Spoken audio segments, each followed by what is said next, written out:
Or No, died? my phone died. Oh, fuck. Hey, thanks for calling back. Yeah, I wanted to finish the conversation because it was really interesting. Where did we leave off? I forget what we were talking about at the end there. So about the Um, police and you going having to go to trial if anybody requests that you testify for them, and that all the man hours that are involved in doing that, and that's why you don't call the police at the end of your videos anymore. Is that right? yeah, I mean, I wish there was a way to work that all out. Like if this was a job, that I think would be a lot better. Yeah. Speaking of that, you say if it was a job, do you make any money doing this? Because I did see that you had a Patreon up. What happened to that? Did they take it down because they said, okay, you're like a vigilante, we can't allow you to take money for that? Was there some reason that went away? What happened with that was I decided that I didn't like that idea. Oh, okay. Like how to structure that was just a little too difficult for me. I mean, with all the things that you had to do and you had to give rewards to people and certain people that gave money and then some people didn't get anything. I didn't like the idea of that whole thing. So, is there any method that you take donations for doing this to help even support the costs of doing? Because you got to pay, gas money, food, traveling expenses in general. Like, what do you do to make that up? In the past, I've done GoFundMe. You've had a GoFundMe in the past, so you're saying now you don't, you're not Yeah, taking. now it's pretty much primarily out of pocket. I mean, That's crazy, I have AdSense hooked up to the videos, right? but I mean, AdSense they only generate maybe $150 a month. Hundred and But fifty dollars. Mm. I feel more comfortable that way than doing the donations right now because there's just too much criticism. I mean, some people are deciding to try to sell things and stuff like that, and it's just there's too much criticism for me to. I feel like I get sidetracked on all the negativity, like with people's opinions on different things in this. So I focus on just my chatting, and if I got to meet somebody of distance, then I'll work it out myself. I would say if you're putting this much effort and time into it, and I'm sure you get a lot of people who are appreciative of it and they're like, this is awesome that you do this. I would say, dude, you're putting so much time into this. Fuck what people say. Fuck the people criticizing it and just realize that you're doing something really good and you deserve to be compensated for that, in my opinion. At That's least to what the a lot of the expenses. followers are saying. Like a lot of the ones that mostly support are saying that, but then even some of the ones that are a little on the fence, they say that same thing too. Can you I turn mean, your camera up just a little bit because your head's getting yeah, there you go. Perfect. Thanks. Yeah, I feel like at least to the point where you're being paid and compensated for your expenses. It doesn't have to be a major profit. Like, how are you? Are you still working a regular job? Because I know you did do construction, right? And then you quit that job to do this, pursue this. Is that right? well, what happened was I got fired that time. I got fired from that job like 5 times. But no, the reason why I got fired that time was um, there's a miscommunication in our vacation days, and I decided to travel from Toronto to British Columbia to confront the teacher pedophile. And along the way, I got the news broke to me that you need to come back to work, and I said I can't because I'm basically on an adventure right now.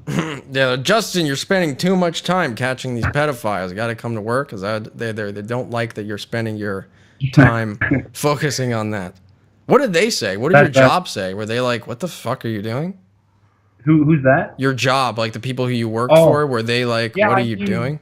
they're pretty supportive of. I mean, as long as it doesn't interfere with work, then like any job that I've ever had, they've been really supportive of it. Because I mean, most of the employers that I've ever had have had kids, so they see the importance of stuff like this. Do you find that there's people like does it get competitive? Because I know, like I said, there are so many other groups that do this. Do you have communication with all of them and network as a giant, group to do this, or is there sort of competition between the people that do it? I have seen some people. I mean, through comments, and it looks like there's some people that get competitive. But for me, I don't really talk to anybody. I'm just kind of on my side by myself. So, I mean, I don't really try. I try not to pay attention to any of that stuff because I lose focus a lot and I get sidetracked enough with being in the comment section. I absolutely hate it that I wish I could turn the comment section off on Facebook. But what I try to focus on is just make my video, put it together, and upload it, and then that's it. And then if people want to hate me, if people want to love me, if people want to whatever, they can do whatever they want. Because that's the beauty about having your own opinion, is that it's your own opinion. And some will share it and some won't.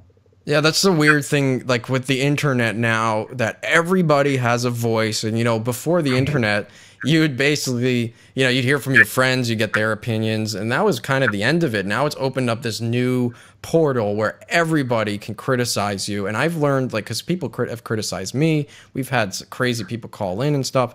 I realized to the point where if you agree with what you're doing and you think it's the right thing, then that's all that matters. Don't worry about what people say. There's going to probably be people that say some really nasty shit, and it's just because they have the internet and they know there's no consequence to it, so they could say whatever they want, and they're never gonna. There's not going to be a point where you're going to show up or maybe you would show up in person. You never know. It could be one of them. That'd be nice. There was a TV show about that before, but like with Facebook, it's not so bad.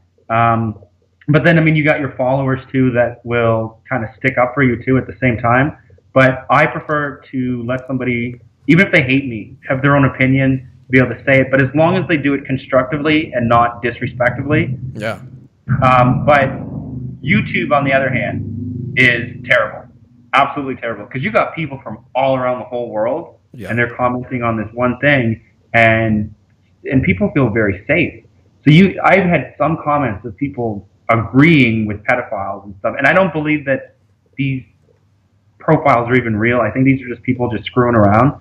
But it's just so messed up with the comments. Like, I'm curious. Have you ever thought of expanding into other things, like catching different kinds of people? Like, I saw someone in our chat room said there's a guy that goes out there and catches hookers and prostitutes, which I don't really think that that's something that's worth catching. I don't think it's that. I don't know. It's weird. It's questionable. This is the problem with branching out into different genres. I mean, cheating, you could get away with that, I think. But just from what I've seen on social media, anyone that's ever bashed, social media bashed, like a prostitute or somebody in that profession or even a stripper, has gotten shut down. Like, they've got put in their place.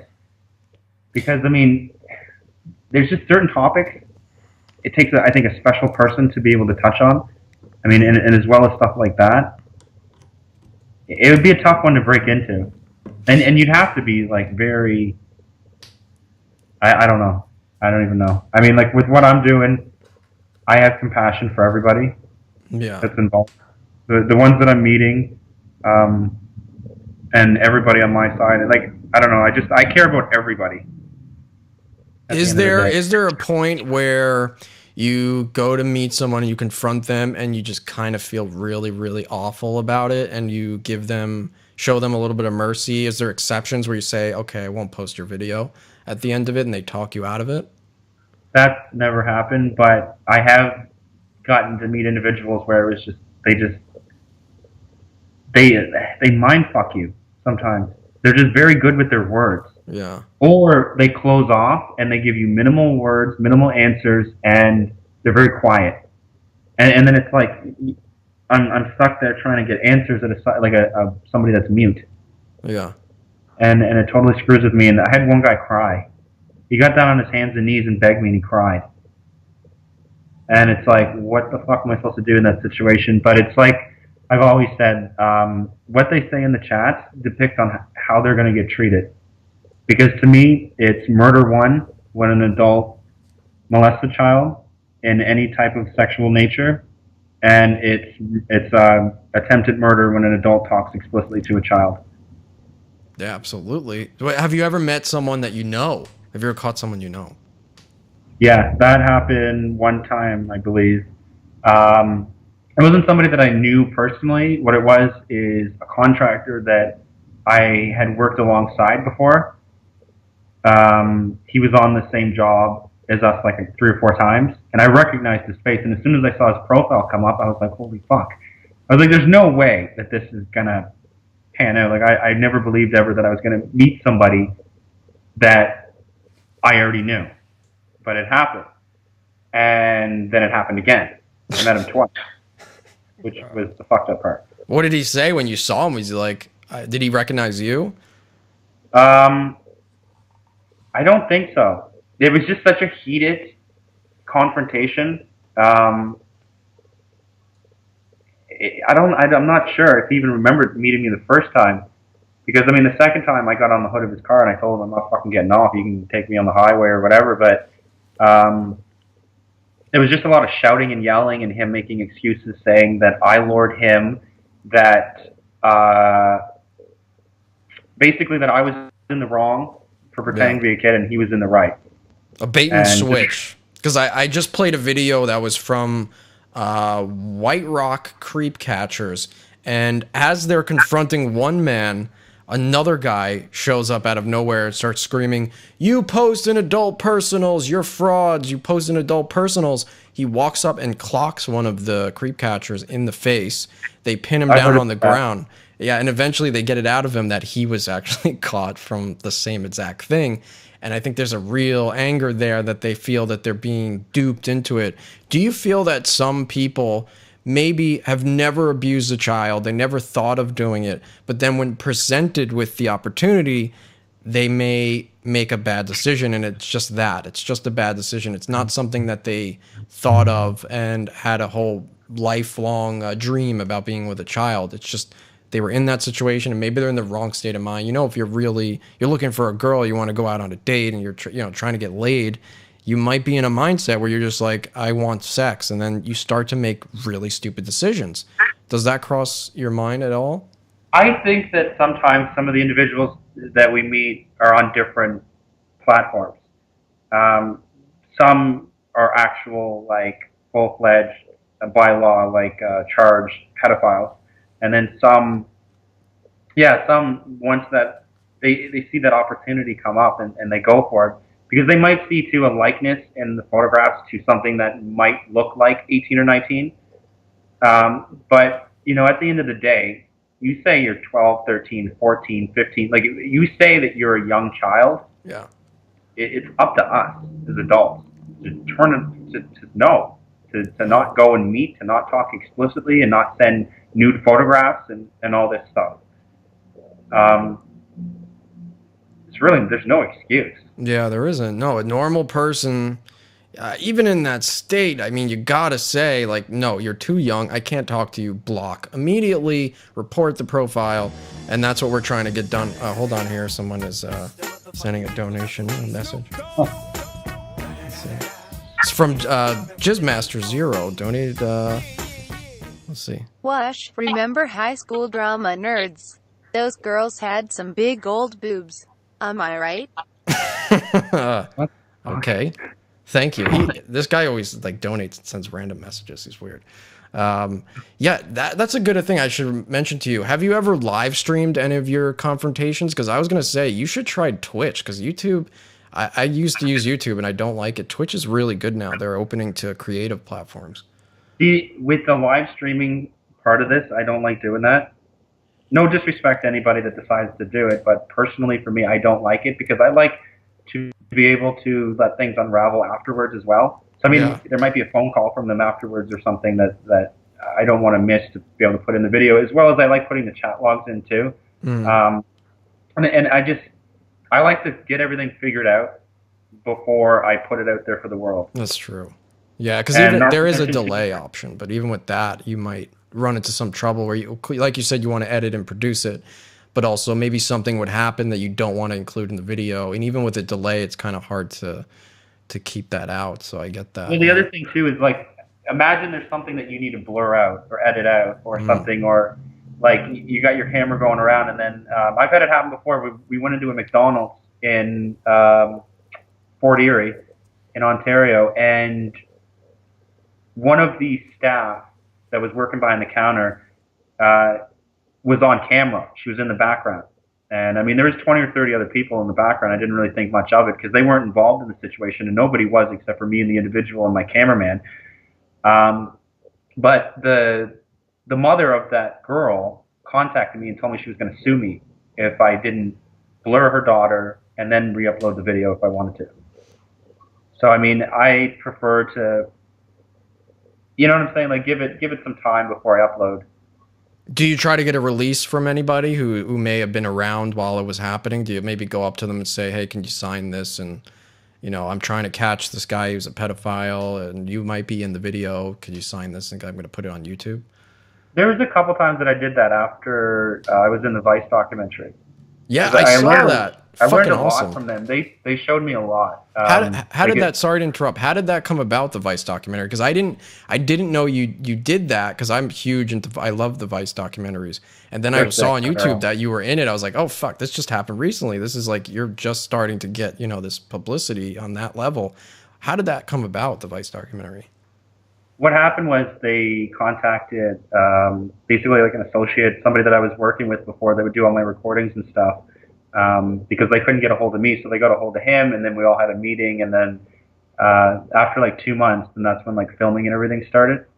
The whole process was literally the whole summer, because I kind of screwed and I delayed everything a little bit by driving to British Columbia to confront that teacher pedophile. Yeah.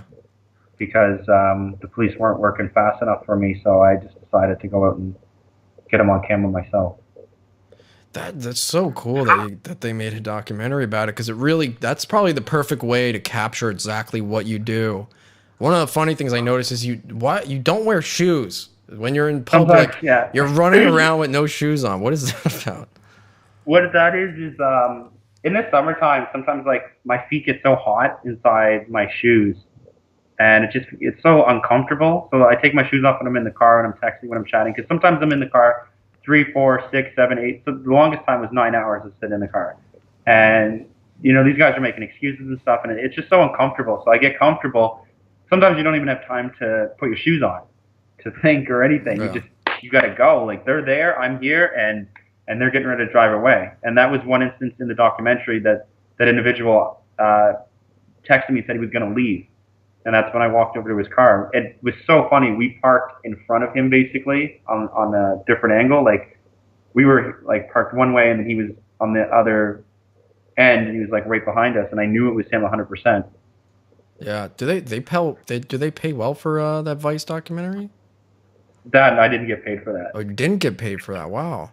I would expect. Oh, because there is two like versions of Vice. I know there's a Vice on YouTube, and then they have on HBO, I believe. Vice does something on there. Hold on a second. Hello, is this the prepubescent hotline? I am only 13, but I'm a really cute boy from what the girls tell me. I'm using my daddy's account.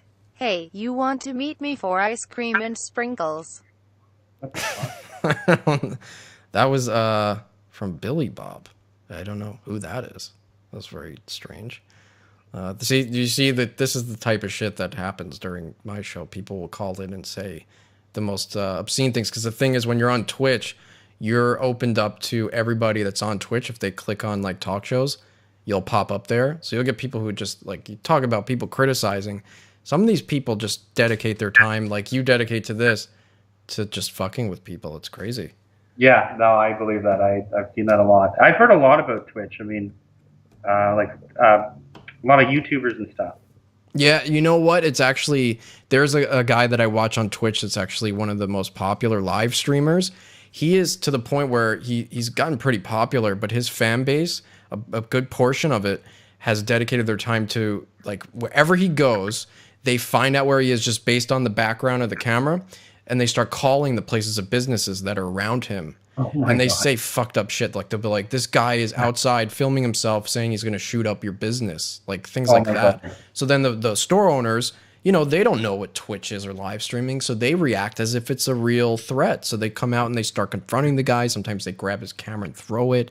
And it's gotten so bad that he can't go anywhere in public without being fucked with. And it got to the level where he was on a plane. And these people called in a bomb threat to the plane. And so he got taken off the plane by the fucking FBI. It was on the news. And then Twitch ended up banning him. Because these people did that. Because they didn't really have any rules instilled of what is okay for IRL, it's called, in real life streaming. And so it's a dangerous territory to get into to live stream yourself when you're doing something in real time. So that's something to think about. Maybe also, even with filming this stuff in YouTube, do you feel like you've gotten now a reputation where people know you when you're like, at least in your hometown, where they see you walking around, they go, oh, there he is, he's going to catch someone? That's never happened because I kind of try to stay incognito, so to speak. Like, I stay in the car the whole time. Yeah. But I mean, if it's just like a daily run to the supermarket or the, you know, to the gas station, whatever, it's happened a couple times where people come over and say like, hey, I know who you are. It's 50-50, like, you know, giving love or a shout out towards what I'm doing, or criticism to say that, you know, I respect you, but I don't think that you should do this. And I like that. It helps you stay grounded. Because if you had too much love and too much people saying that you're doing a really good thing, I think it would get to somebody's head. But yeah, I was also, this is a good one. Has someone tried to trick you in the sense that they say, okay, this guy Justin's probably on this website. Let me go on the website and message all the child profiles that I see and hope that he communicates with me so then I could then meet him. Has anyone gone through the process just to meet you and or just screw around? there was one guy 2 years ago that did that. He said that, but I'm not sure if it was true. Because what it was, he didn't go and directly look for me, but as soon as I said the age, that's when he told me that he knew that it was me and that he wanted to meet me to test me. Like he was very crazy, psychotic, but he was very methodical in his answers. He was something. Like he was the first person that I ever met that was able to screw with my head. And I learned a lot from that situation to be able to slow my brain down and to just talk. Yeah. Did it get to the point where he got you to set up a meeting and go to meet him, or did he reveal it? What happened was he wanted to meet downtown Toronto, around Yonge and Bloor area, and he wanted to meet in front of a local business. So I text him when we're there, and he says he's there, and I see him walking up and down the street. It just looked a little bit weird. Sometimes I like to just sit and watch them, so I'll show up early, and I like to watch these individuals just to get a sense of like if they have more people with them or whatnot. And this guy did. He brought his boyfriend with him. So the plan was that the individual and his boyfriend were gonna do stuff to the kid that I was pretending to be. Oh my God. He said to you, hey, I was just fucking around. I just wanted to meet you? Yeah, that's what he said once I met him. Oh, that's kind of weird. That's kind of weird to go through that, to just, like, I mean, you could probably just as easily message you and say, hey, can we meet up, or can I meet you or something, than pretend to be searching for an underage child and actually breaking the law. If he did it legitimately, where he's actually saying all the things that he's supposed to say to get you to meet him, he's breaking the law, right? You know? Yeah, because I even told him too. I said, "What if I was a cop? Because if I was a cop, then there'd be charges and there'd be no video." Well, here's something that does it weigh on your conscience that maybe, you confront one of these people and they get so distraught by it that maybe they think of committing suicide, or, do they call you after the fact and say, hey, please, Justin, please take down this video. It's ruining my life. There's been a couple instances of that. And I mean, that's the other thing too, where I say that, like, I care about everybody because I know that that's a possibility. And I see these individuals for what they're going to do, but I also see them from the aspect of that they have families. Some of them have wives, mothers, you know what I'm saying? Like mothers, sisters, like they have families that see them in a different light. Yeah. And for them, I want to try to give these individuals some respect. And that's another reason why I like police, how they handle situations. 99% of the time they go into a situation neutral. They're there just to get the answers, to figure out who needs to get arrested and charged. There's very little opinion, and they're just there to do the job. Because there was one instance where the individual was calling me obsessively, and things were happening to him that he was explaining, such as a brick got thrown through his window. People were calling his work because they found out who he was. The video got 1 million views in a day, and it was the most views I've ever gotten on Facebook. The video just went so out of control. So what I try to do also is, while I'm talking to them, I try to assess their mental state as best as I can as somebody that is not a doctor. And even after and while meeting, like that's another reason too why I like to leave like kind of a grace period of a couple days to upload the video to try to avoid things like that. I mean, I think most people would harm themselves if the video went straight up right away, opposed to just giving it some breathing time, if that makes sense. I mean, I have a different way of doing things than a lot of people do in that sense. Has anybody come to you and say, hey, I'm going to sue you because you have now disparaged me and defamed me? Oh, yeah. I've had people say that like at least 4 times out of 10. Has it ever gone to the point where you have to fight in court over it? No. No. That's fucking crazy. I mean, I talked to a lawyer, and the one piece of advice the lawyer said to me was like, do you have $1 million? I said, no. Do you own anything? And I said, no. I said, well, most lawyers are not going to try to go after you if you have nothing. No, yeah. What are they going to take? Yeah. What are they going to take? Yeah, like, I mean, I have a car that cost $4,000 that I paid cash for. So, like, I mean, I don't really have anything, so. I've seen people, like someone in the chat room here says it's illegal entrapment. He spelled entrapment wrong, but he's saying that it's entrapment. Do you think, how do you defend against that? How can you explain it's not entrapment? I've researched that word a lot, and I mean, I don't want to sound like an idiot, but from my reading, it was only police officers can entrap. Yeah. That's probably, yeah, I think that's a good starting point, that the police have to be involved. And the other thing is, I repeatedly tell them I'm a child. It's not like most people might think that it's all just text and type, but no, I get on the phone, so there's voice recordings. They believe 100% that I'm a child. They don't have any speculation that I'm an adult or me or anything. They think it's an actual kid. So, I mean, I don't know how to really go about with those when people say that. Because I've had that guy that I told you that I worked with before, he actually tried to drop that and say that it was entrapment. Yeah, because you know what? Here's the thing. He messaged me first. That was actually the thing, yeah. That's why they always message me. I never message them. Right. You mentioned Chris Hansen before, and I actually remember this now. To Catch a Predator, that show actually ended because there were actually a lot of court cases that were coming out that says it was entrapment. But I think in that case, Chris Hansen and their sting operation was in direct communication with the police. So the police were actually involved in the investigations and capturing these people, to where when they walked out of the house, the police were there waiting to arrest them. So I think that's a big difference. The police have to be involved in what is happening.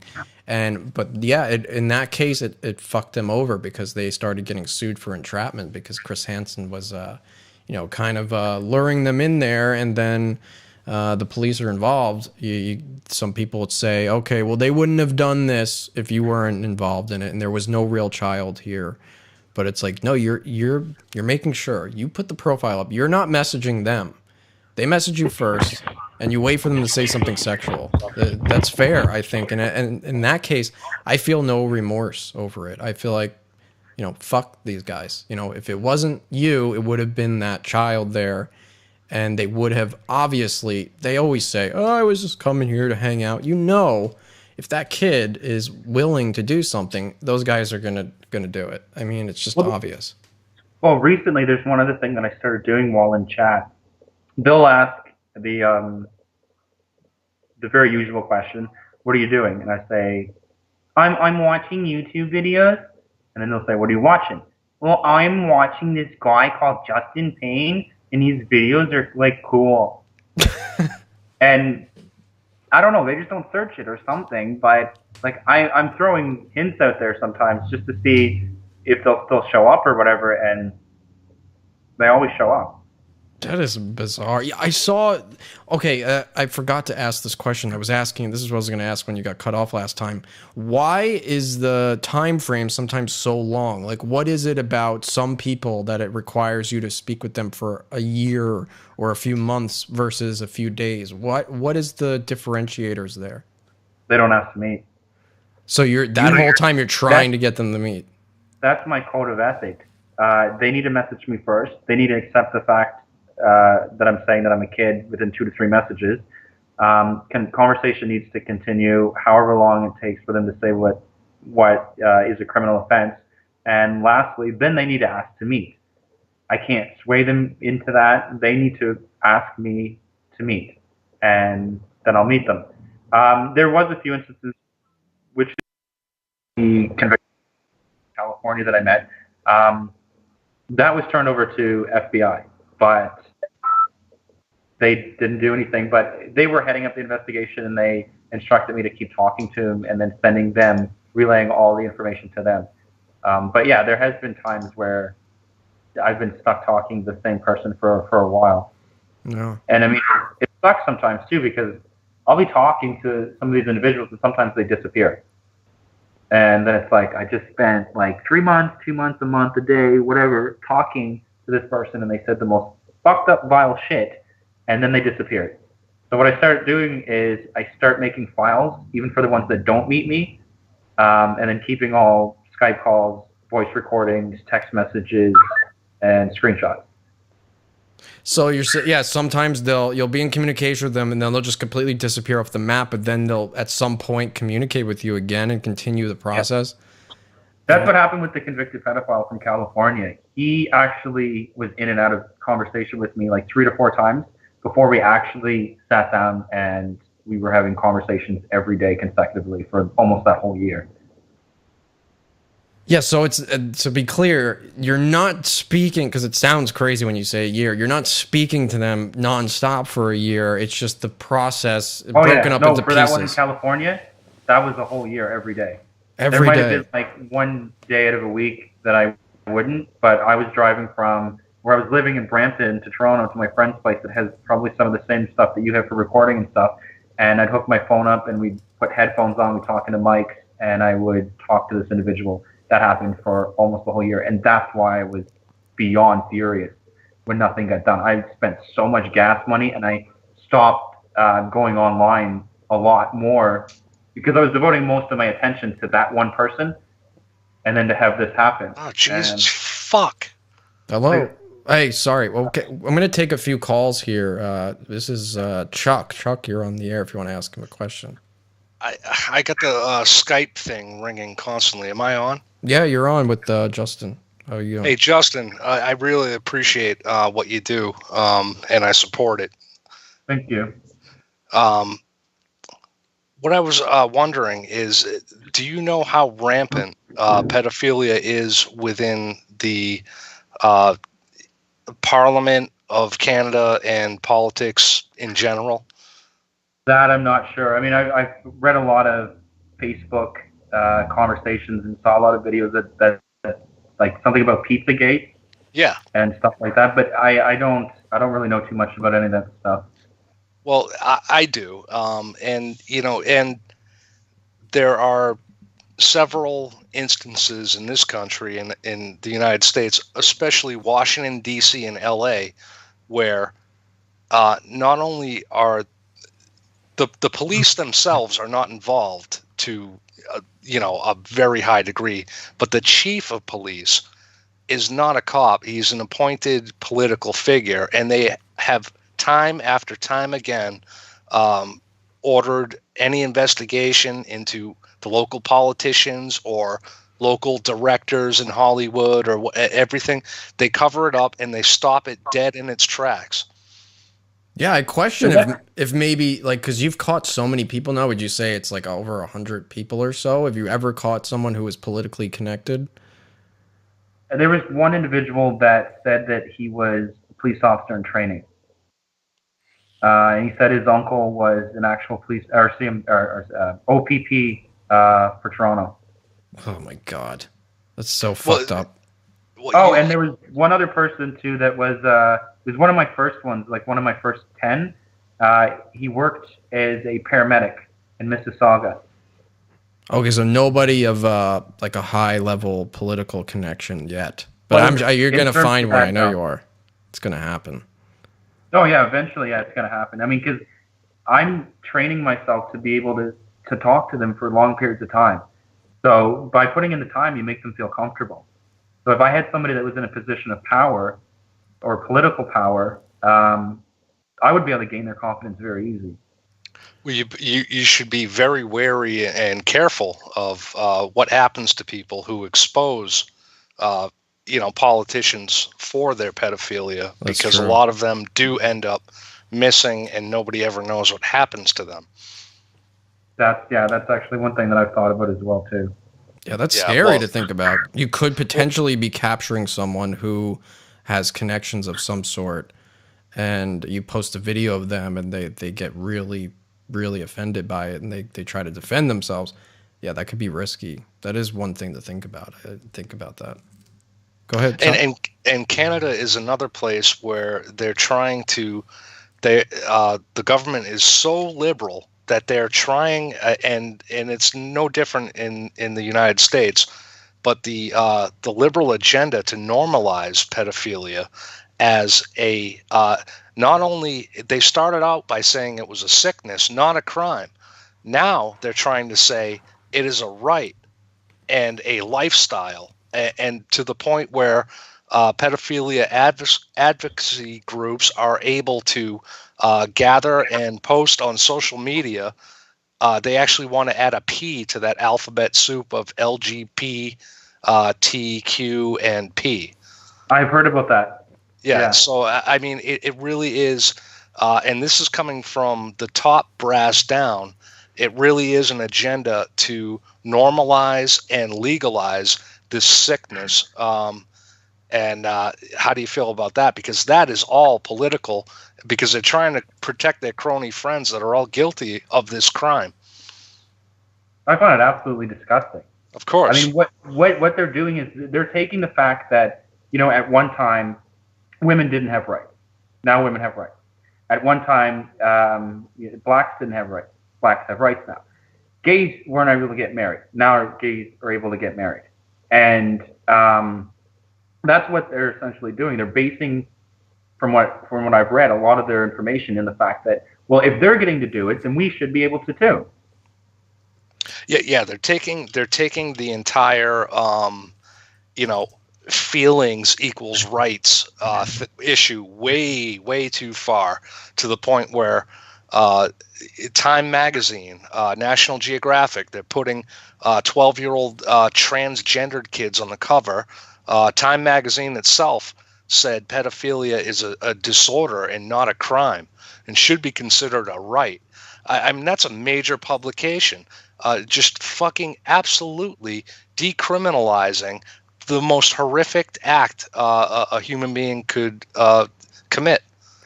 I'm curious, Justin, what you think it is. Like, do you think it's a sickness, a disease, or a mental disorder, or do you think it's just creepy fuckers?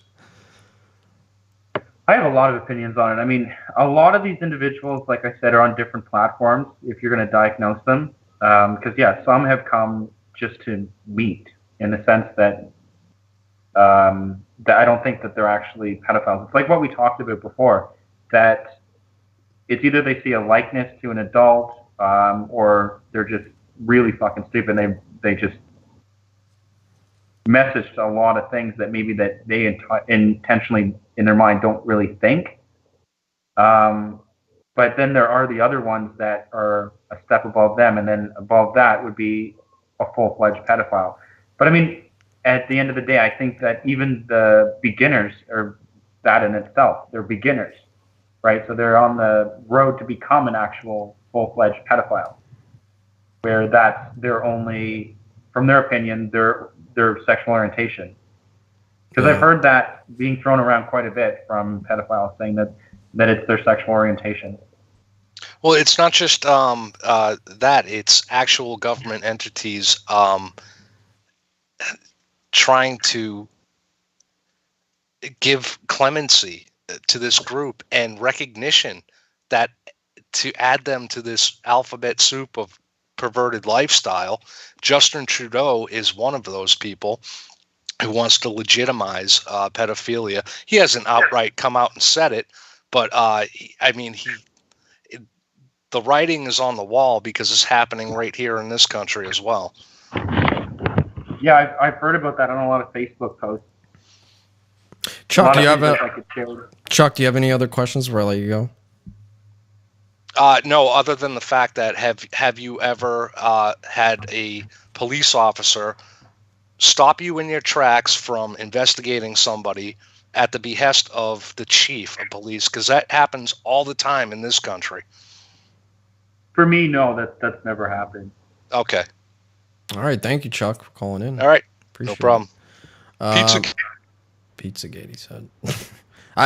He was probably so happy to hear you that you actually knew about Pizzagate, because he's big on that. See, that's the other thing too, is that I wanna start spending a little bit more of my time researching a lot of the different information that's out there in regards to stuff like that. Like, I mean, he was a very informed individual. Yeah, there's a lot out there, because there's now it's technically a conspiracy, but there's no actual hard evidence. But that Pizzagate thing blew up into the idea that Hillary Clinton, one of our candidates for president, was involved in a giant child pedophilia ring. And it got to the point where they thought this pizza place was responsible, like the head of controlling this whole ring and having children in a basement somewhere, and that they were capturing these kids to give it to powerful, rich men who were politically connected and wanted to have sex with a child. And they were saying they eat them and they cut them up for like these crazy Satanist rituals. And it got so crazy to the point where it was so polarizing that it took over the actual news. Like, people were believing this over the actual mainstream media news.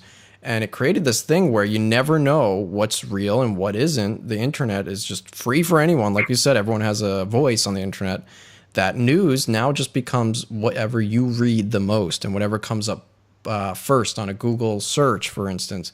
But weirdly, after this whole thing came out and they all said, oh, this is bullshit, it's fake news, shortly after that, there was a giant sting operation in the United States where they captured over 300 people who were involved in this giant child pedophilia ring that spanned the entire country. You're talking a network of rich, wealthy men, mostly politically connected, who were all in cahoots with capturing children to have sex with them. And they directly linked it to numerous missing child cases. So that fucks with your head to think that a lot of these things you hear, oh, this child went missing and no one ever saw them again, could be related to this, that it's a part of this network of people who just literally find these children to capture them and abuse them and then kill them after. That's apparently what happens. And it's just scary to think that you might come in contact with someone like that, That's why I think it's good that a lot of us that are doing this, we're using social media and we're using like the internet and stuff like that to be able to get these people. Because, I mean, the internet to me is a place that if you're basically in four walls where you're very comfortable, and you'll do and explore things that you would never tell somebody.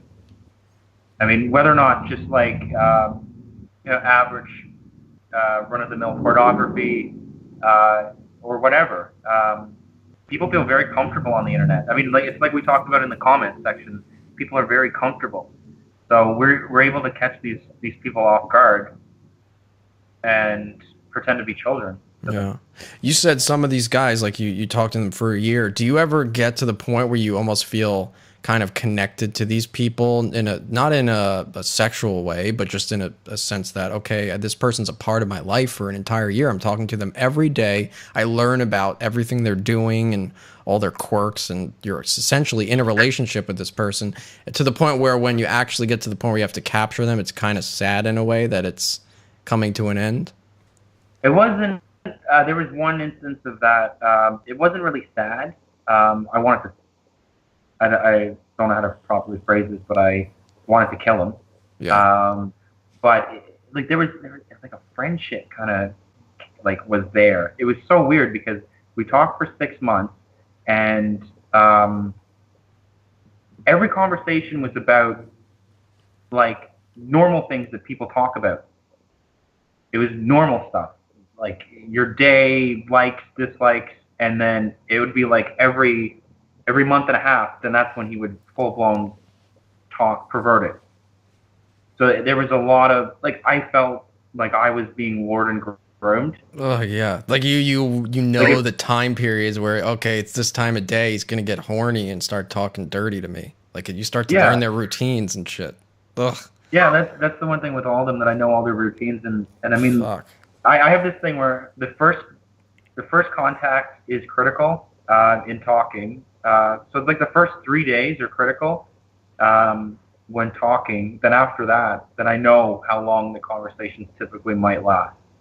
Like until a meeting's going to happen or Yeah. until like like the next passage.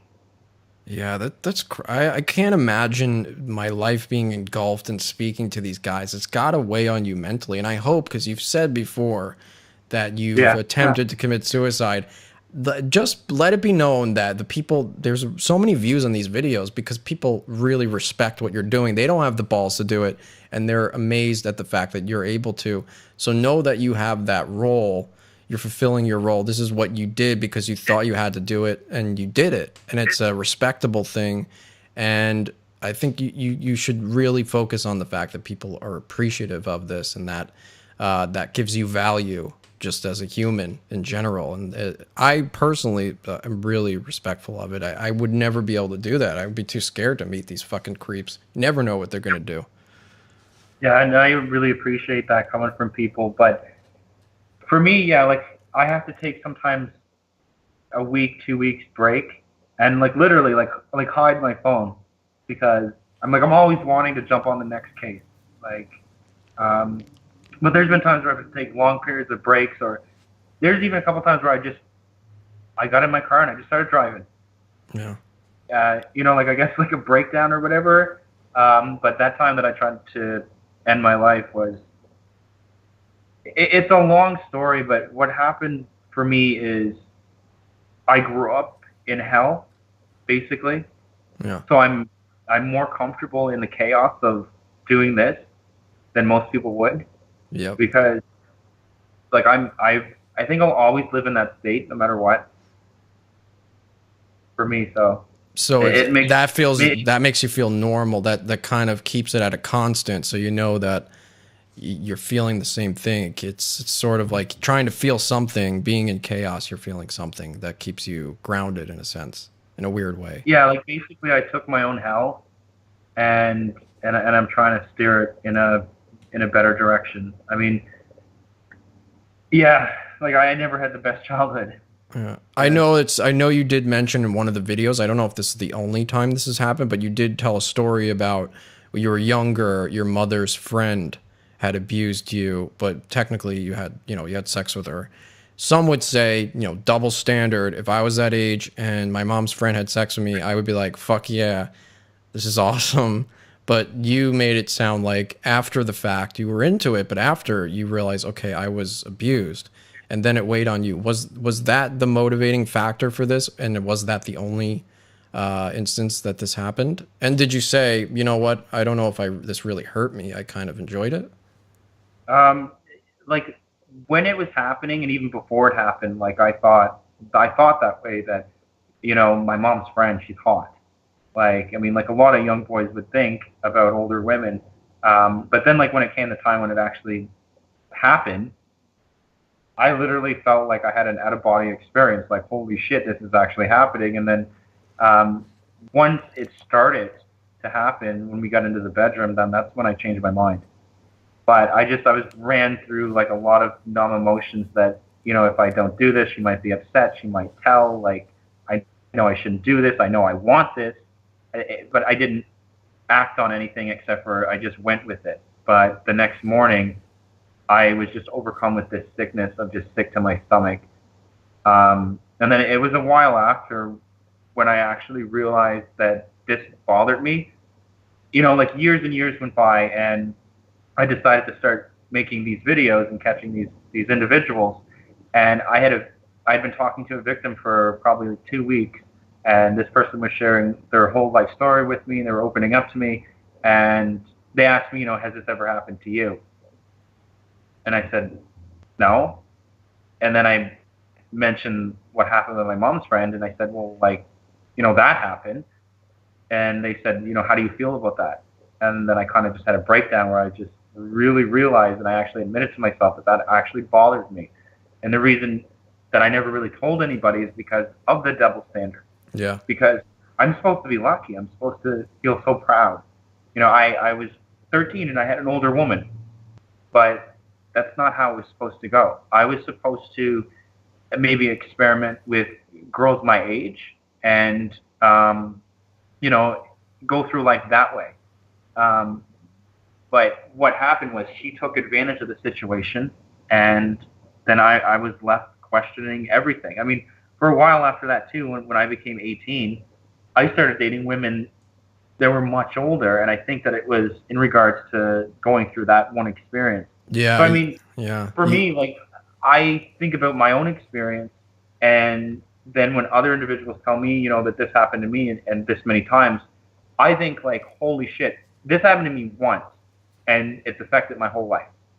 This happened to you numerous times, over and over and over, and ongoing. Like, I can only imagine what that has done to you. Yeah, I've seen cases not even just with abuse, but also like when someone's cheated on, they almost develop a fetish kind of, or just an interest in seeing their girlfriend cheat on them. So that's what ends up with like cuckold situations where they want to watch their boyfriend or girlfriend with someone else because they almost turn the pain into pleasure.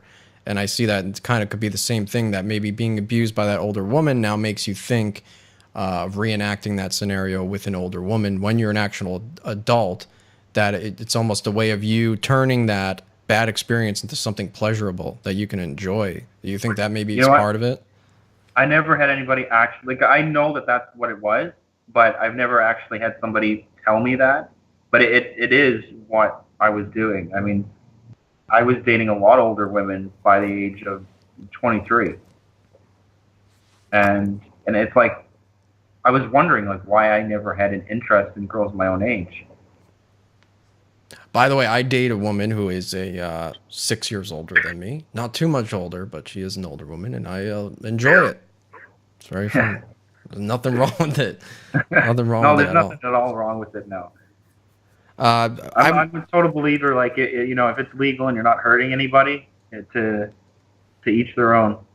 Yeah, this is the one other thing I was trying to think of, everything I wanted to say, because there's so many things that I wanted to ask you after watching all these videos.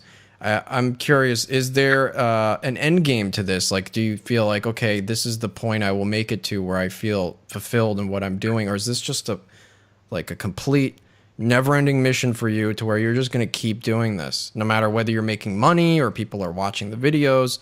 As long as you're catching these people, will you continue? For me, what it is, it doesn't matter if this turned into a job or whatever. I mean, the end goal would be to have the police recognize this and say, hey, bring us everything before everything happens. Don't make the video. We'll arrest them and we'll try to charge them. That I would rather.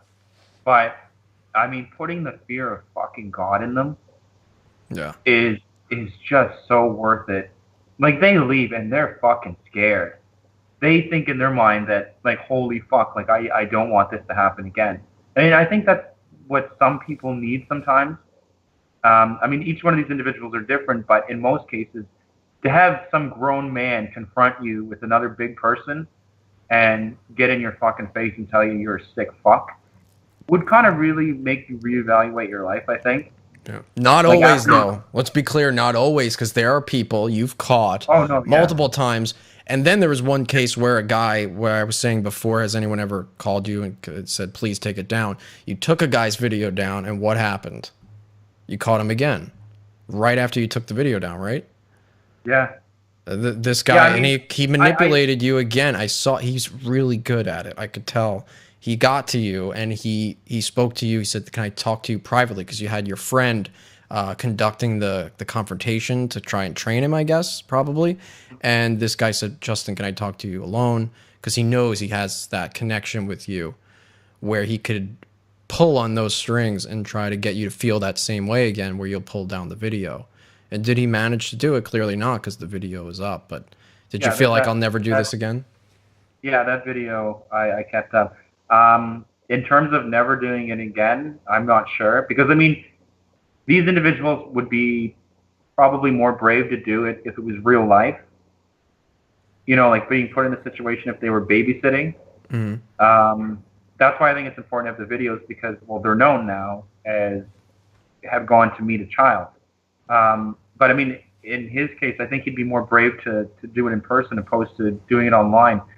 For the simple fact that he's messaged my profile twice and obviously forgot who I was. And then I tell him how old I am, and then that's when he just turns it right away, right away. Then he claimed, "Oh, I knew it was you. I had a feeling," and he said, "I kind of almost inflict the pain on myself." Kind of saying a little bit of what you were saying, that it's almost normal to him. It makes him feel something to actually get caught up in these situations. And then, so then you start thinking, okay, did he really mean it, or was he what he said? He's just trying to feel something. He's a lonely guy. He doesn't have anything in his life, and he wants something, some sort of connection, to talk to someone. It's like, but there's so many people to talk to. It doesn't have to be a child.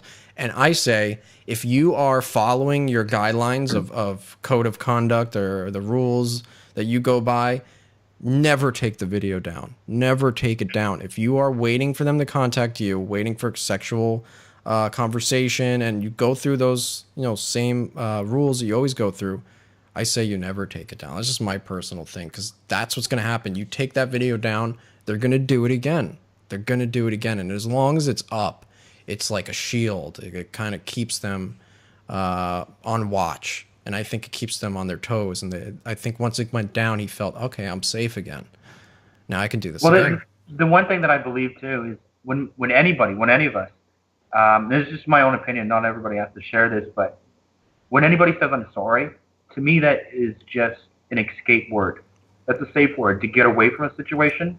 Dumb. But when you actually take ownership and say what I did was wrong, and I know it, and I wanted to do it, but I can see the damage that it has done or that it could have done, once you take ownership, then I can see I'm sorry being relevant. But everybody uses that fucking word way too much, especially these people that we meet. I saw one of your popular videos. That guy, he was almost like a child being scolded by a parent. He was like, "I'm so sorry. I'm sorry. Please, please don't call the police." Oh, please. That guy. Yeah, the subway station in Toronto. Yeah, oh my God. That guy, I was scared he was going to jump in front of the fucking train, and I had to hold the camera and do everything myself, so I couldn't, that's why I don't like doing it by myself, because I'm trying to watch out for everybody. I mean, he could have pushed somebody in front of the train. He could have done anything, so I think it's best to always go with other people, even though I'm more comfortable alone. Yeah, there was that asshole who was like, "No, that's not me. That's not me." And you started calling his phone to see if it would ring, but he was wearing headphones, so his phone wouldn't go off.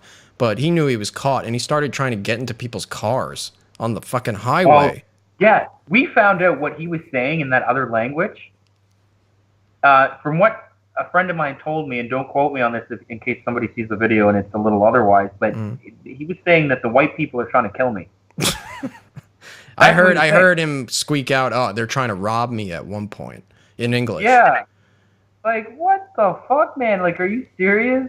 Like, before my buddy came around with the camera, I'd walked up to him for just like a microsecond, and I said his name, and I was saying a few things, and he was agreeing, like, shamefully. But then, as soon as he saw the camera, then that's when obviously, I mean, you're going to deny everything when you see a fucking camera come out. That guy was crazy, man. That is so ridiculous that he just started running through fucking traffic. People don't even let you in their car normally, but then you have two people coming after you. You think someone's going to open that door and be like, "Yeah, let's get out of here." That's that's the one bad thing that, like, I try to see different directions when the videos happen. What I mean by that is, the fact that what if we were trying to hurt him? What if we were trying to kill him and everybody just drove off, right? Or the fact that I'm yelling and screaming at a stranger. Nobody knows what's going on, but you see somebody yelling and screaming at somebody, right, and people decide to take out their phone and trust me. Like, why? Call the police. Like, I mean, I'd feel more comfortable, like, if they did that rather than just stand there and watch. Do people normally, because I know in the Vice documentary this happened, but I know in other videos I haven't seen it, do people normally come out and be like, "Hey, Justin, I know this guy, and then start helping you confronting the person like they did No, in I that? think I think that only happened because they saw the huge camera. Yeah. Like they saw the TV camera, and then people probably thought like, get on TV, because it was like we were shooting a few B-roll scenes, just me running across the parking lot, and this guy stopped his car and he got out and he ran over to me and he's like, I don't care what I got to do, I'll work for free. I want to be on the show. And Oh, I'm like cool. looking at him like, okay, no, this isn't a fucking television show. Nobody's getting paid here except for the people at Vice. I'm like, if you do it for volunteer, you could be in the documentary. Nope, bye, and just leave. Ah, that's so cool though that you got to be a part of that. Like that, having a Vice documentary is a big deal. I think that gives you exposure to millions and millions of people for sure. Yeah, yeah. I mean, I was very honored when they approached me too. I mean, I never really clued into who they were at first, but I mean, then I realized, holy shit, like I watch Big a deal, lot of their man. videos. Really big deal because they cover some really controversial topics to where they have been such a huge force in just news media in general to the point where HBO picked them up. And if HBO picks you up, it's one of the top networks. You got to be on something good. That's a Canadian started business too. Shane, I forget his last name. He's a Canadian guy who started Vice. And it's blown up, man. It's huge. So to be a part of that is a really big deal. It should be major validation too. It's Yeah. not a lot of people get that chance. Is there any way, like, do you have anything set up to where people can support you in any way? Because I want to be able to get people to help in some way. You got to set something up, man. I think you should, and I think you shouldn't feel bad about it either. Yeah, I mean, maybe in future I'll probably get a little less reluctant on doing that, but for now, I mean, just the support, just an open mind to be able to watch the videos and to make a better critical criticism on what I'm doing, I think is more valuable to me than money. Here's one question from the chat room. I'll read it. It says, what's the worst person you have seen? I can probably answer this because I just saw probably one of the worst things I've ever seen. A guy that you just mentioned where he said he wanted to cut your penis off. Yeah, okay, that was the worst person I ever talked to, and that was a short period of time. That was just like 2 weeks. Maybe You 2 weeks. revealed, you also, I'd have never seen you do this before. You might have. You just broke character and revealed it to him on the spot. Why did you decide to do that rather than try and get the meat going?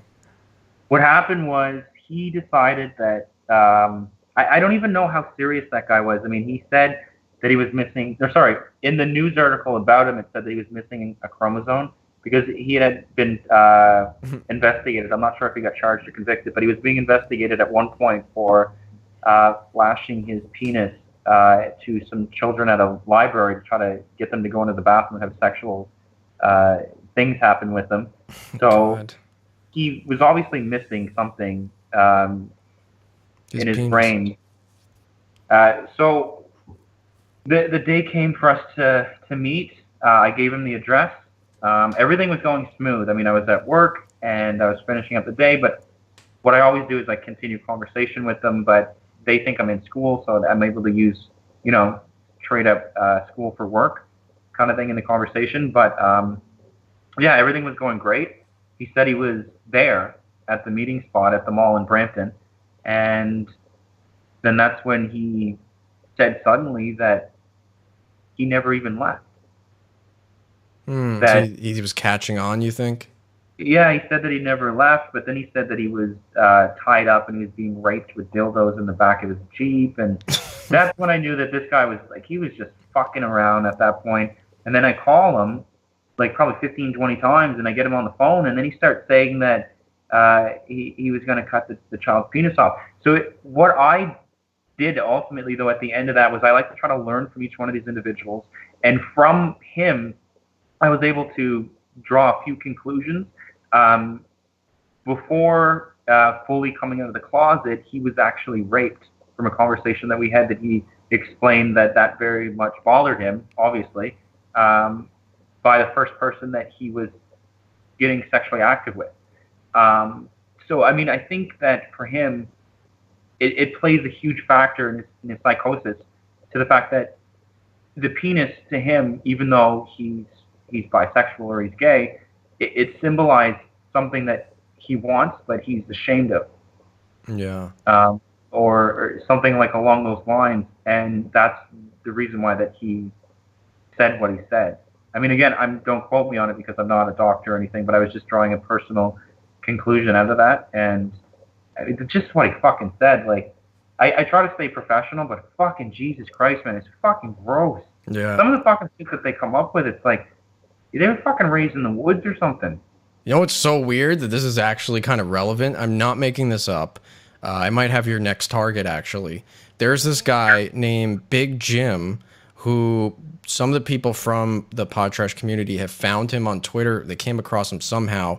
He has this fetish where he posts a picture of himself nude and he asks women to rate him and says, keep it between us. He doesn't understand how Twitter works, where if you hit the @ symbol to someone, that's a public tweet that everyone can see. So he goes, keep it between us and rate me. And then when they say something back, he goes, delete that picture, bitch, delete it, and gets really angry. And so the idea is that this guy puts his penis out on the internet to get women to look at it and then wants to be berated and humiliated.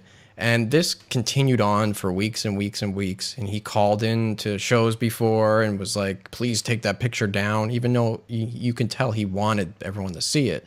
But he wants the feeling of saying, take it down and being humiliated. Now it got to the point where he just direct messaged 2 women, a part of this community, sent them a picture of his dick with a knife on it and said, if 5 women tell me to do it, I'll cut it off on live camera. No joke. This just happened yesterday. And like everyone's like, whoa, it was funny before. I don't want anything to do with this now because this guy seems serious. It's like, I think that's, some people have that weird fetish where they almost want to be abused and humiliated. And that might play into some of the people that you catch that maybe they almost enjoy, and that's why it happens multiple times. The humiliation is part of their fetish. It could be that, you know, in mutilation to a penis, same thing, their own sometimes, or someone else's. It's this idea of humiliation and destroying, because the guy had a very small penis too. That might that might play into it. He's like he likes women abusing him and saying it's such a small dick, and there's weirdos out there, man. Not just talking about pedos. There's just creepy shit on the internet in general. And yeah, I mean, if you ever think that you're weird, then there's always somebody a fucking lot weirder. Yeah, it's crazy. But Justin, I want to thank you for calling in. It's really awesome. I was so glad. When I messaged you on YouTube, I think I commented on one of your videos. And I was like, I was watching a video where you basically showed people you talking, doing your end of it, where you're talking as Christopher and you're like drinking water and it's like kind of become routine to you. And I was like, oh my God, this looks so exhausting to just constantly turn on this character all the time to where it's just become like your job, basically. You know, if we can get some money coming, that would be great. But I appreciate what you do. I think everybody here that's listening appreciates what you do, and I hope you continue and make some sort of goal for yourself and meet that goal and feel validated, at least, because I don't want you to feel I don't want all this shit to get to you to the point where you start to feel like really depressed, because I heard you say that it's hard to keep relationships because of this shit. Like just your mind state. Yeah. Like that's probably not a good thing. Like you need someone in your life that's supporting you, not just through these videos, but just in your personal life, I think.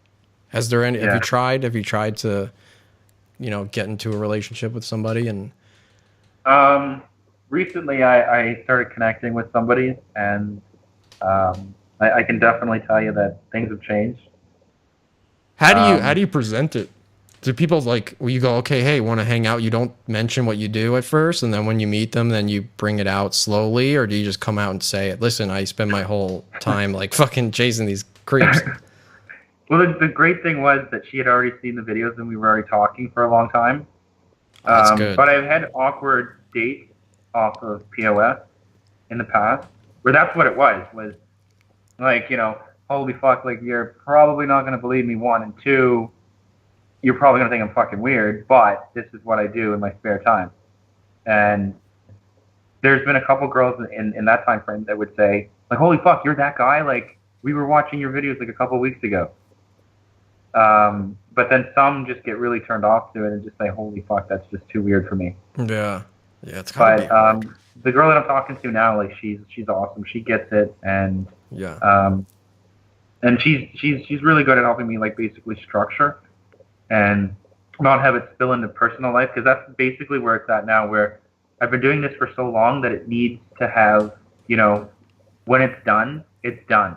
Like when the phone gets shut off, it leaves my mind, and I'm me now again.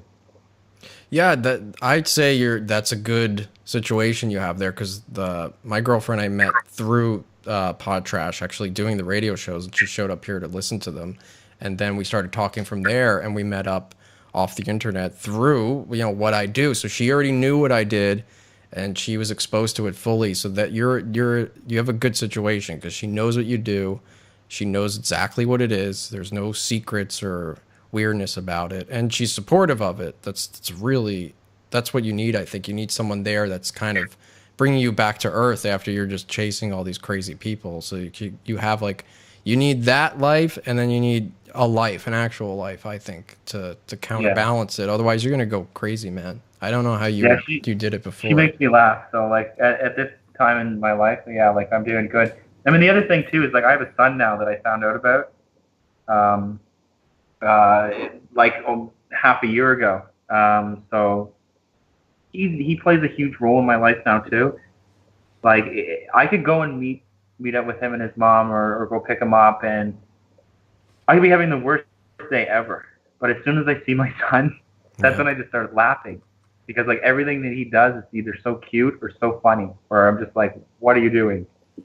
He also So adds a bigger motivation for you to continue doing this, because now you could think, if someone fucked with my son, I would kill them. Like, how do you stop yourself from killing these fucking guys? I don't know how I the would only go reason about it. why I can say, because I've gotten asked that question a lot, is because I try to remind myself continuously, there is no kid. It's fake.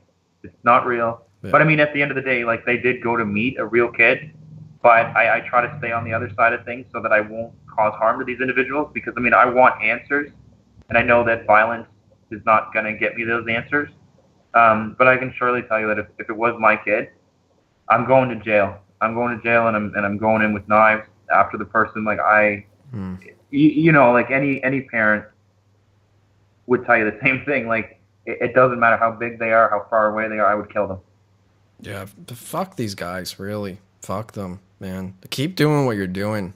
Keep it up. If you can manage to make it a part of your life and not let it drive you crazy, I say keep going. Just keep doing it. Thanks, man. I really appreciate you having me on. Yeah, no, this is awesome. I'm so glad. Yeah, what I was saying before, I commented, and then I was like, oh, I'll just message him on YouTube and see if I get a response. It's so awesome that I actually made it happen. So I appreciate it. I won't take any more of your time. Glad I got to ask all these questions. It's fun talking to you. And yeah, keep it up. And everybody who's listening, definitely support Justin Payne. Is there any other sites that we can go to do you want to plug anything? Like your YouTube is Justin Payne, and what else? Yeah, it's pretty much just I use my Instagram, YouTube, and my Facebook, so it's all can be found under Justin Payne. But the one thing that I want to do before I go, though, is I want to give a shout out to all the groups that are out there. I mean, because Yeah, they're doing amazing. go They're for catching it. a lot of people continuously every day, and they're putting in so much hard work. Absolutely. Is there anyone you want to name specifically? Some that you recognize? Uh, geez, I wouldn't know where to start. There's just too many. I know there's some ones that I watched. There was Creep Catchers was another popular one. There's guys in England too that are really popular. I can't remember, Surrey Creep Catchers or something like that. There's so many of them now. That's crazy. That's a good thing. You should all This is all over network. the world now. Create one giant network that's just a gang of creep catchers. Just have everybody. So then you have everyone can counter. You can communicate with each other and help each other. That might be a good step to getting more people caught. Because if Yeah, because some I guy mean that might would be help you. amazing. Because a lot of the times my profile will get messaged and it's in a different area. So instead of me driving all the way over there, Right. I just forward all the information, set up the meeting. Okay, you guys are available. This is the appointment. Go and meet them. Boom, done. You were saying when I was messaging you before that you were just driving across the United States. Was that to catch somebody? Yeah, that I can't reveal too much Holy about shit. that, but You went that far, man. What the fuck? That's crazy. That's crazy. Is there any idea of where, like around where that you're going, where you're heading? What's that? Is there any hint of like where around where you're going, like the state, or you don't want to reveal that? Yeah, I don't want to reveal that, Okay. but I mean, I'm stopping in. Well, sorry, I already have stopped in Chicago, Montana, North Dakota. I might be going to Washington, but I mean, I'm making all stops. Sightseeing? Are you like stopping and checking shit out while you're in each state? Oh, definitely. I Okay. absolutely fucking love the United States. Yeah. Any trouble getting across the border? You know what? Just between Did you tell them what you were really doing? Here, I don't have a passport, and this is the second time that I'm allowed to get through without a passport. Why don't you have a passport? Okay, that's a long story, but I was on vacation. I brought it with me, and it got mangled. But then it expired, and I never got a new one. Yeah, I hear you. I mean, these trips across the United States are always like last minute. But like I said, your guys' countryside, because you live in the United States, right? I was born in New York. I lived in New York pretty much my whole life. I just moved to Montreal 2 months ago. So I love Montreal too. I love the countryside in the United States. Like there's just so much scenery to see out there, especially Montana. But I got to tell you one thing: fucking Detroit scared the shit out of me. Yeah. Holy fuck, man! Because I didn't believe anything anybody ever told me about Detroit. But as soon as I left the border, I just decided just to stop because I wanted to see. And holy shit, I got out of the car and I got right back in the car. There's like Canada has some bad areas, I guess, but there's never anything that compares to like the worst areas of the United States, especially like some areas in New York City. Yeah, there's a lot of areas you want to stay clear of. You'll learn as time goes on, the more you travel there. But I had that too. I had a passport from 10 years. They last 10 years when you get one. So I had one from when I was a teenager. I left the country to visit Italy, and I still had it. When I met my girlfriend, she lived in Montreal. She was born in Toronto and then moved to Montreal. So to come back with her, I was using that same passport, and eventually it ran out. And I realized one time I came without a passport. I had forgotten it. And what I did was I called the border ahead of time, and I said, hey, I forgot my passport. Is there any issue with me getting across? And they basically scolded me and said, you're an idiot for trying to cross an international border with no passport. And I said, I know, I forgot it. And they said, well, listen, you technically need a passport, but if you can prove that you're a citizen of your country, we have to let you through. We have to. That's it. So it's awesome. I got through, and it was pretty easy, but I fucked up though. Because what happened was when I approached the border, I knew I didn't have a passport, so I got all my information ready to go, my birth certificate, even just my health card, even though I know that's not government issued, but my driver's license and everything else for my vehicle and stuff. And I packed my car was empty because I didn't want to have them sort through too much stuff. Yeah. So I just brought minimal things that I needed. So I drive through and I missed the part where the cars go, and I went to where the 18-wheelers go. So I pulled up to this booth, and the booth is like probably 5 feet higher than the normal booth. So I'm getting out of my car to talk to this guy, and you could just see the look of frustration on his face. It's like 3 o'clock in the morning. This dumbass me drives up to his window, and he's just like, oh my God. So they brought all the security guys down. They parked their trucks in front and behind me. They're asking me questions like, what are you, dumb? One, you don't have a passport. 2, you pulled into the 18-wheeler lane. They took me into the office. They searched my car. They belittled me a little bit. But then I just told them, I want to see the countryside. I love the United States. And I'm just going to drive on through and then eventually pass back into Canada. And, that's it. But the thing that I hate the most is I'm an idiot. I know that. I didn't get currency change. And I never really thought about it either. So yeah. It was a shock to me to change $500 into American. Yeah. And I took $300 and some out of the bank machine, and that was $500. Yeah, my girlfriend hates that. Like, what the fuck is this? Every time she visited New York to visit me, it was a huge fucking expense because, it's like $1 US dollar is like $1.70 Canadian. So you're paying such a extreme amount of money when you visit the States too. If you're from Canada, it's like such a huge difference. I crossed the border now probably like I never went to Canada my whole life. And then when I met her, I went there for the first time. Now I've crossed the border probably 100 times because there was a period where we were going back and forth every week. The first few weeks, I got secondaries. That's where they stop you and bring you inside to ask more questions. I got my car searched fully. They pulled everything out of my car. They were like pulling out like a power inverter. They're like, "What's this?" Like accusatory. And I was like, "It's a power inverter." He's like, "Oh, okay." You know, then he pulled my whole computer out of the trunk. I had an iMac in its box. He opened the whole computer and was taking it out. I'm like, oh my God, is this what I'm going to have to deal with from now on? And, you know, after those first few times, they get familiar with you and you're in the system.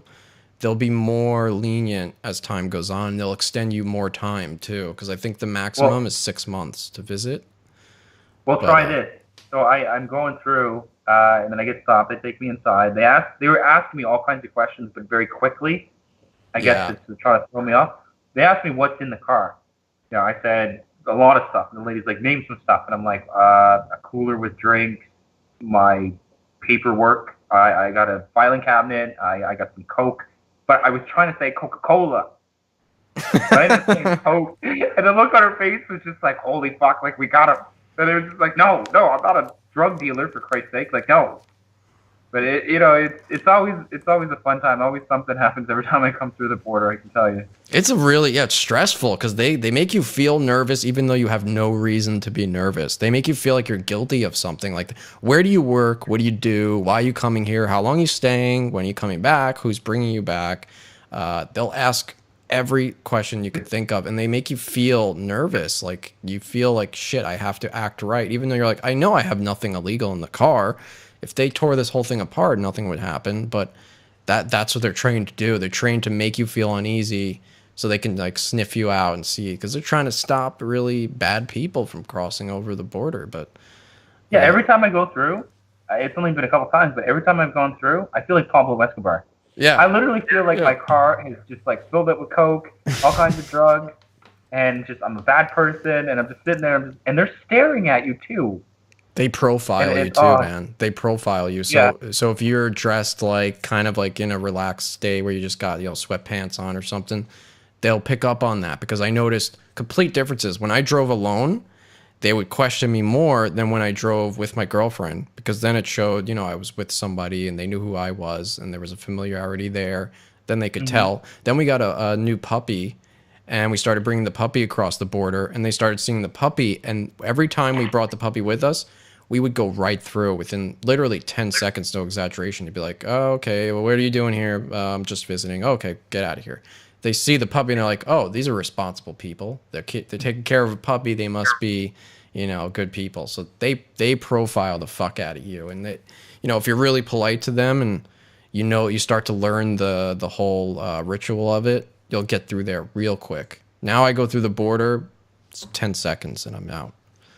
I don't want to take too much more of your time up, but I just want to tell you one more story, and that's... No, go for it. I love talking to you. Go ahead. The one time that I went through, I didn't have a passport, obviously, and they're asking, why are you going through? And I say, well, I need to travel from Toronto to Detroit, which is the border, and I need to go to the United States because it's like 6-7 hours quicker, and I need to try to get to British Columbia to confront a teacher pedophile. And the look on their face was just like they were like weirded out, astounded, shocked. Like there was all these things, but I didn't know that other people have gotten through without a passport. So like I thought I was like Mr. Lucky. Then I thought like, holy shit! Like if he let me through just to go and do this, like holy shit. Yeah, right. That's what I was kind of thinking too. Like, I was getting through so easy. I should be Pablo Escobar. I should be bringing shit in here. It was way too easy to get through. It's crazy. I tell you, when I got through that time, I was like, I blasted the music, like Straight Outta Compton came on. Like I felt like a G or something like that. I felt like, holy shit, this is so cool. I'm in the United States now. Was that your first time coming to the States? That was my first time driving through. Oh, driving through. Wow, okay. Yeah, like I absolutely love the whole United States. The only thing I don't like is when you're going through Montana. I guess like after Wisconsin, somewhere along where Montana is, there's just like a lot of flatlands, and that's it. Yeah. Or Have you ever just been? like big hills. The one thing that really made me go like, wow, was there was a lot of trailers out there randomly placed everywhere in Montana.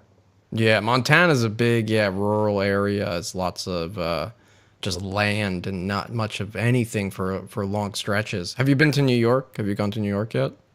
That's one place I never got Oh, you the have privilege to. to go yet. I Yeah, you can't wait have because I to. want to ride the subway.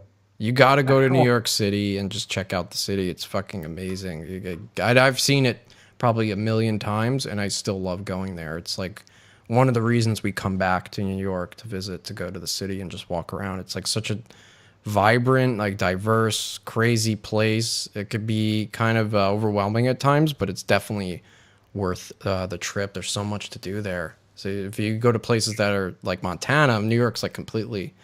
New York's more like Toronto, like the city downtown Toronto, Hmm. but it's just bigger and giant skyscrapers, more people. It's an awesome place to be. I kind of miss it a little bit, but now living there my whole life, now coming to Montreal, I feel like one, people are nicer in Montreal. I just feel like they're more polite. People are easier to confront and talk to, and I like just it's kind of like European architecture in Montreal. A lot of that. Yeah. So it's like you get that foreign feel without having to go too far. And I kind of like it. I feel like I'm in a foreign place and I'm kind of acclimating to it. And I enjoy that like experience of being in a different place that I don't know anything about. The one thing that I don't like when I'm driving, because I drive from wherever, like Toronto or whatever, through Montreal to get to Nova Scotia, because that's where I'm from. So I got to go through Montreal. The one thing that I don't like is there's this one highway. I don't know what it's called. I think it's River de Loup. Yeah. Oh, yeah. The It's traffic. insane. I get lost every single time, and I end up going like a different direction. The problem with Montreal, one of the main problems I have, they're always doing construction all year and nothing ever gets fixed. Like Yeah. there's constantly just work going on. They're like, oh, this highway we just tore it the fuck down and we're just gonna kind of rebuild it at some point. We're just gonna leave all the rubble here. So then Yeah. all the cars got to squeeze into this one road. There's always traffic. There's like no time of day where it's like, oh, that's the bad traffic jams. It's just like all day. It's like that. That's just there's not enough highways and there's not enough roads so that everybody's squeezed in. So you're always dealing with traffic. That's like it's almost retarded to have a car at all. Like it just makes more sense to just ride. You see people riding bikes a lot, like everywhere. People riding bikes and they're just ditching their cars because it's just insane to park and drive there. Yeah, I mean nowadays too. That's the one thing that's being structured, right? Is rideshare. 'Cause that's the one thing that I saw a lot. Pretty sure it's when I was going to the states. Is that they have the rideshare program where you pull off into this place or something, and they act like a bus almost, kind of. I think like somebody will show up and or so I'm not sure how it goes, but people are sharing more rides more than before. So they're carpooling with just random strangers for money or for free. Yeah, that I'm not sure how the whole thing works, but I mean the idea of it for me, it seems like it's beneficial. But the thing that I have the problem with in that sense is yeah, getting in the car with a complete stranger. Yeah. Like how do they not know like the person showing up could be like a psycho murderer? Yeah, that's where Uber is good because Uber and like Lyft and those apps, you know who the driver is and they know who you are. So there's this common thread where you Yeah, know you know each other. You know you're not getting in a car with the creep. It still could be, but you know that you have a better chance there. I would the one suggest thing, using and those.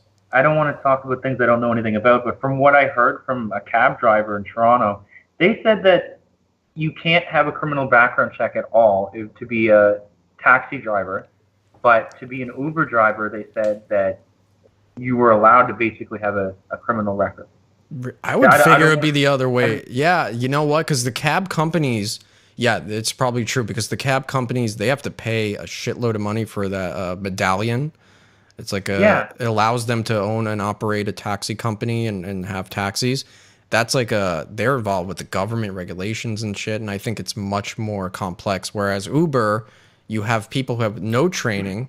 They're not professional drivers in any sense. If you got a car and you got the Uber app and you have a license, you're able to sign up for Uber and become a driver. We got 2 people who are the listeners that call in sometimes. They're both Uber drivers, and that's all they do all day. They just drive people around, and they make decent money from it. And a lot of them make some pretty funny videos. Like, Yes. holy shit. If you go on YouTube, like, some of those videos are like, the people won't get out of the car, or they have a discrepancy or something. Like, some of the videos are pretty funny. I saw the CEO of Uber took an Uber once, and there's a YouTube video of that where he's like talking about the particulars of the business, and the guy who's a driver is like, "You're fucking us. Like, you raised the price of this, and you lowered the fares. I'm making less money. I got to feed my kids." And the guy's like essentially like, "Well, that's your problem. Deal with it." Like, he was really kind of cold about it, and it went viral. So like everybody saw like his reaction to it, and I think it kind of hurt the business. But I've seen people also like promoting their skills through being an Uber driver. Like this one guy who like raps, like he'll get a person in the car, a passenger, and he dresses up as like a nerd with glasses, so he's unsuspecting, and he goes, "Can I do a rap for you?" And they're just like, "Yeah, okay, go ahead." And then he just comes out with like this incredible like rapping talent, like he's so good at it, and they're just blown away, and the videos go viral. So like people are using Uber to like get famous now, because you got an audience every ride, so you might be able to get some interesting conversation going or show off with talent. Yeah, I mean, that's the one thing that I saw with Vitaly, which he's amazing, and FuzzyTube, which also is amazing. Those are 2 of my favorite YouTubers, and I've seen them like make videos that incorporated Uber, comedy skits and stuff like that. It's awesome. Justin, you definitely got to call in again sometime. Definitely, if something else comes up that's fun to talk about, definitely I got to get you to call in. I appreciate calling in. I won't take up your time anymore. I'm going to wrap this up soon anyway, but really appreciate it, man. I really do. It's fun talking to you. It's crazy what you do. So it's interesting. Is there a Twitter? Do you have a Twitter account actually? No, I don't have any of that stuff. Is it because you don't want to use it, or you just haven't gotten around to it?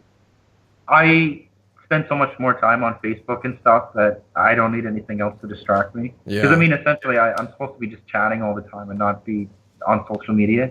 So I use it for basically, the shows are uploaded or shows live. Like I'll just communicate with the people. It's like it's like a quick thing you can do instead of a Facebook post. That's the only reason I use it. But you can get sucked into it. But I just try to figure out if there was a way to tag you when I say that the show is posted. But everybody go to Justin Payne on YouTube. Check out his channel. Watch all of his videos. They're crazy. You watch one and you end up like spending like hours just going through all of them. I pretty much watched all of them now.